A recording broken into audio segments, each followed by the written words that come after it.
سرخط خبرها: ادامه بازداشت‌ها در پاکستان. شاهدان میگویند پلیس حتی یک زن باردار را که نزدیک ولادتش بود بازداشت کرد. تأثیر اخراج مهاجران از ایران. اخراج مهاجرین افغان صنعت ساختمان تهران را با مشکلات جدی مواجه کرده است. و نگرانی ها از قحطی و گرسنگی در غزه. رهبران بریتانیا، فرانسه و آلمان تاکید کردند که فاجعه انسانی در غزه باید فوراً پایان یابد.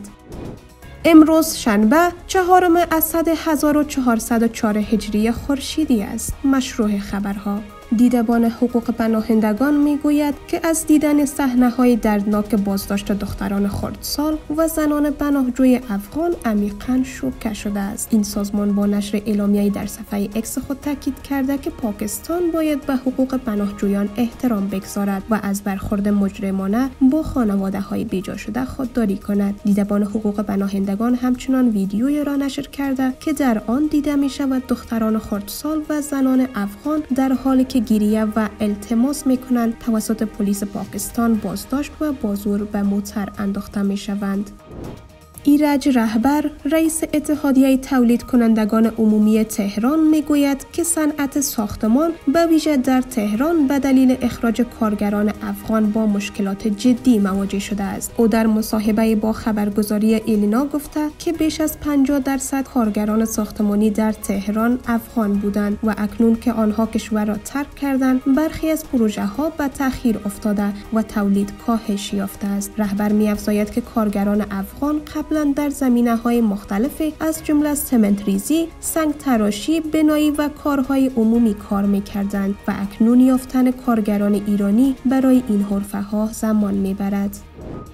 بریتانیا به خاطر افشای معلومات افغان‌ها احتمالاً هزاران پوند غرامت می‌پردازد. هزاران افغان که در چارچوب برنامه انتقال به بریتانیا درخواست داده بودند و معلوماتشان به دنبال اشتباه وزارت دفاع بریتانیا افشا شده است، اکنون ممکن است واجد شرایط دریافت هزاران پوند غرامت شناخته شوند. شرکت حقوقی لیدی گفته است که حداقل 70 نفر از افغان‌های آسیب دیده را نمایندگی می‌کند و روزانه درخواست‌های جدیدی دریافت می‌کند. این شرکت پیش بینی کرده است که میزان غرامت برای هر فرد ممکن است به هزاران پوند برسد و ویژه برای کسانی که هنوز در افغانستان زندگی می‌کنند و بیشتر در معرض خطر قرار دارند.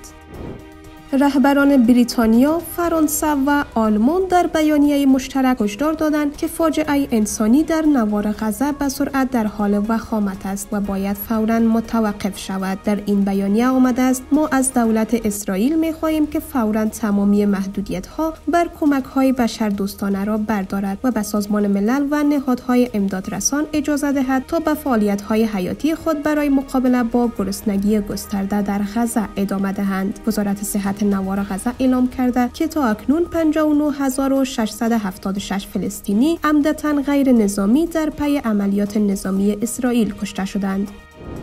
همزمان با این بیش از 1/3 نمایندگان مجلس بریتانیا با امضای نامه‌ای از نخست وزیر بریتانیا خواستند که کشور فلسطین را به رسمیت بشناسد. 222 نماینده مجلس از 9 حزب سیاسی از این خواسته حمایت کردند و میگویند به رسمیت شناخته شدن کشور فلسطین از سوی بریتانیا پیام محکم و گام مهم برای بازگشت بر راه حل دو کشوری خواهد بود. این نامه در حالی که فرانسه نیز قصد خود را از به رسمیت شناختن فلسطین اعلام کرده فشار بر نخست وزیر بریتانیا را در این زمینه افزایش می‌دهد.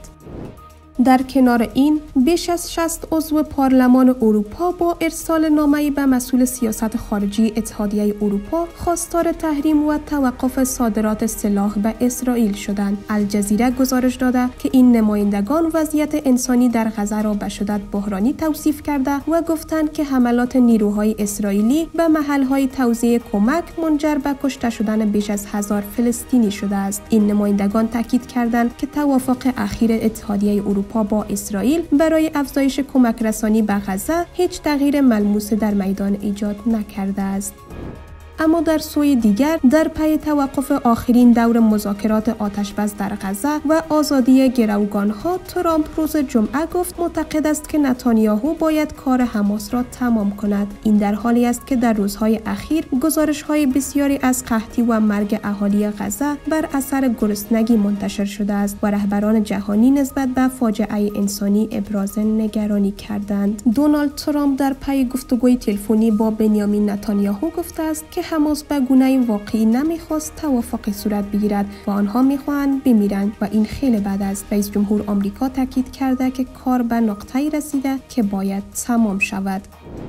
برنامه جهانی غذای سازمان ملل متحد هشدار داده است که از هر 3 نفر در غزه نزدیک به 1 نفر چند روز بدون غذا میماند. این نهاد سازمان ملل متحد در بیانیه‌ای که در اختیار خبرگزاری فرانسه گذاشته گفته است سوء تغذیه در حال افزایش است و 90,000 زن و کودک نیاز فوری و مبرم به درمان دارند. به گفته وزارت بهداشت تحت کنترل حماس در این منطقه، روز جمعه 9 نفر دیگر از گرسنگی و سوء تغذیه جان خود را از دست دادند. بر این اساس آمار مرگ از سوء تغذیه در غزه از آغاز جنگ به 122 نفر رسیده است.